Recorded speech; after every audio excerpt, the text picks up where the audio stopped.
Well friends, अभी मैं आपको एक चार्ट दिखाने वाला हूँ जिसमें आप एक बात ये नोटिस करना कि जैसे जैसे हम ऊपर से नीचे की ओर मीन समुद्र की गहराइयों तक आते जाते हैं, ऑर्गेनिज्म का साइज बढ़ता जाता है। जैसे एग्जाम्पल के लिए जमीन पर रहने वाला सबसे बड़ा जीव अफ्रीकन एलिफेंट आसमान में उड़ने वाले एल्बाट्रॉस से एटलीस्ट 3 टाइम्स ज्यादा बड़ा होता है, और वहीं डीप सी में रहने वाले ब्लू व्हेल से 11 टाइम्स छोटा होता है। अब यहाँ पर ध्यान ये देना कि टेक्निकली आसमान से समुद्र की गहराइयों तक आते आते जिस इंटेंसिटी से डेंसिटी और प्रेशर बढ़ता है, उस इंटेंस प्रेशर के तले तो ये साइज का ट्रेंड बिल्कुल उल्टा चलना चाहिए था और डीप सी के जीव सबसे छोटे होने चाहिए थे। तो आखिर डीप सी में ऐसा क्या गेम चल रहा है जो हम समझ ही नहीं पा रहे हैं? जब इसी सवाल के साथ इन डीप सी मॉन्स्टर की इवोल्यूशनरी हिस्ट्री पर रिसर्च शुरू हुआ तो पता चला कि आज के टाइम में जितने भी डीप सी जायंट हैं वो सारे के सारे 66 मिलियन साल पहले एग्जिस्ट ही नहीं करते थे। यानी कहीं ना कहीं इनके बढ़ने की शुरुआत उसी फेमस चिक्सुलोब एस्टेरॉयड की क्रैश से हुई है जिसने डायनासोर को खत्म कर दिया था।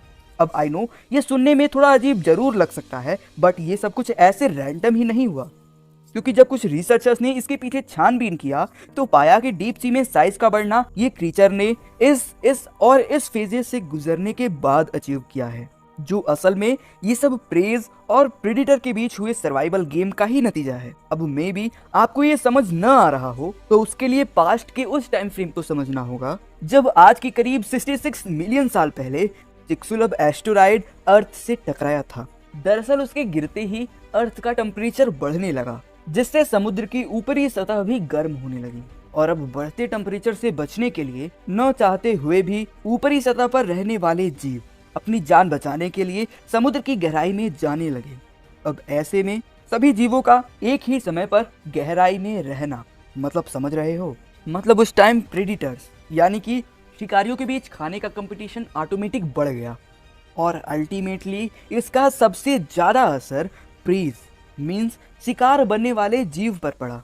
और फिर क्या था, उन शिकार बनने वाले जीवों का सर्वाइवल ही क्वेश्चन में आ गया, और इसीलिए उनमें कुछ जेनेटिक म्यूटेशन काफी ज्यादा नेसेसरी था, जिसमें पहले तो उनके स्किन का कलर रेड हो गया, जिससे कि इन प्रेज को डीप सी में काफी अच्छा एडवांटेज मिलने लगा, क्योंकि ये उन प्रेडिटर्स को दिखाई ही नहीं देते थे। अब ऐसा क्यों, आइए समझते हैं। अब क्योंकि रेड लाइट समुद्र की गहराइयों तक आते आते फिल्टर हो जाता है, जिससे कोई रेड लाइट बचता ही नहीं है जो रिफ्लेक्ट होकर उन प्रेडिटर्स की आंखों तक पहुंचे, और नतीजन इस नॉर्मल से बदलाव के कारण सारा गेम इन प्रेज के फेवर में पलट गया।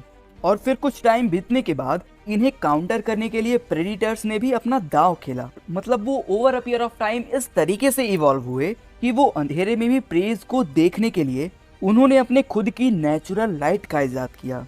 और अब उस समुद्र में लाल हो या काला, प्रेडिटर्स को अब हर कलर क्लियर दिखाई दे रहा था। और फिर क्या था, जिससे एक बार फिर ये प्रेडिटर्स उन प्रेज पर भारी पड़ने लगे। यानी अब की उन प्रेज की बारी थी एक तगड़े स्ट्रक्चर में तब्दील होने की, जो उनके सर्वाइव रेट को बढ़ा सके। और क्या आप जानते हो कि उसके बाद उनमें किस तरीके का एवोल्यूशन आया? वेल, उस दौरान उन्होंने अपने अंदर एक ऐसा फीचर डेवलप किया जो उन प्रेडिटर्स से बचने का काफी अच्छा सोल्यूशन था, जिसमें वो लाइट प्रैक्टिकली उनके बॉडी के आर पार जा सकती थी। सो जब प्रेडिटर्स का पलड़ा भारी पड़ने लगा तब प्रेज ने इवोल्यूशन के तहत अपने बॉडी को पूरी तरीके से ही ट्रांसपेरेंट कर लिया। मतलब बेसिकली अब प्रेडिटर्स टॉर्च लेकर आए या फिर बिना टॉर्च के प्रेज उनके सामने होंगे और फिर भी वे उन्हें देख नहीं पाएंगे। Interesting right? अब क्या आपने यहाँ पर एक पॉइंट नोटिस किया? मतलब नेचर बिना किसी भेदभाव के सबको समान मौका देती है ताकि सभी को सरवाइव करने का मौका मिले। और फिर वापस से कुछ मिलियन साल बाद इन प्रेडिटर्स को मजबूरन सीधा नेचर को ही चैलेंज करना पड़ा।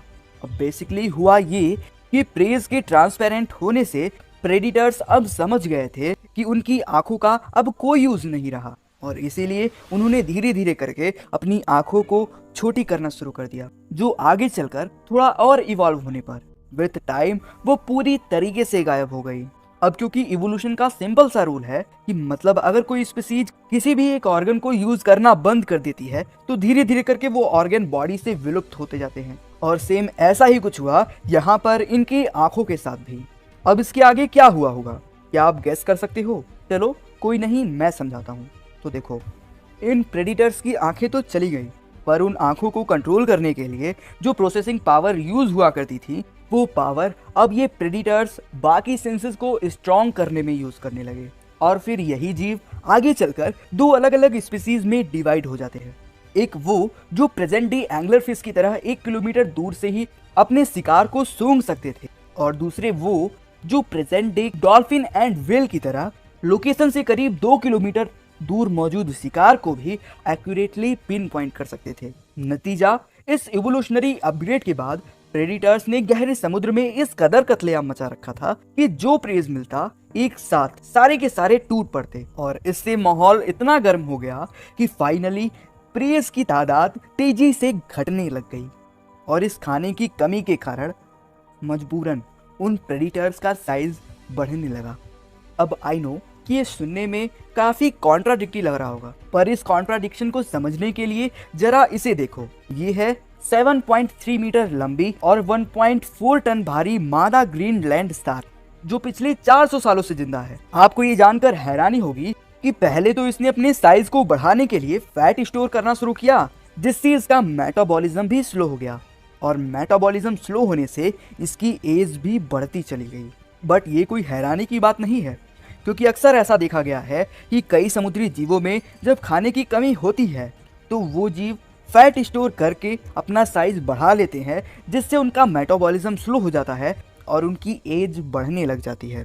अब देखो, उनके लिए उस फैट के अलग ही फायदे हैं, जिसमें पहला ये है कि इनका साइज ज़्यादा होने से दूसरे प्रेडिटर्स भी इनसे उलझने से डरते हैं, और दूसरा ये कि ठंड में यही एक्स्ट्रा फैट उनके लिए स्वेटर की तरह काम करता है, जिसे आप पेंगुइन के ही केस में देख लो। मतलब जैसे जैसे हम कोल्डर रीजन की तरफ बढ़ते हैं, ऑर्गेनिज्म का साइज बढ़ने लगता है। अब क्योंकि डीप सी का भी एक खुद का अलग आइसोलेटेड इकोसिस्टम होता है, इसीलिए आज की करीब 23 मिलियन साल पहले मैग्लोडॉन के एक्सटिंक्ट होने के बाद डीप सी के इकोसिस्टम ने भी ब्लू व्हेल जैसे जायंट को जन्म दिया।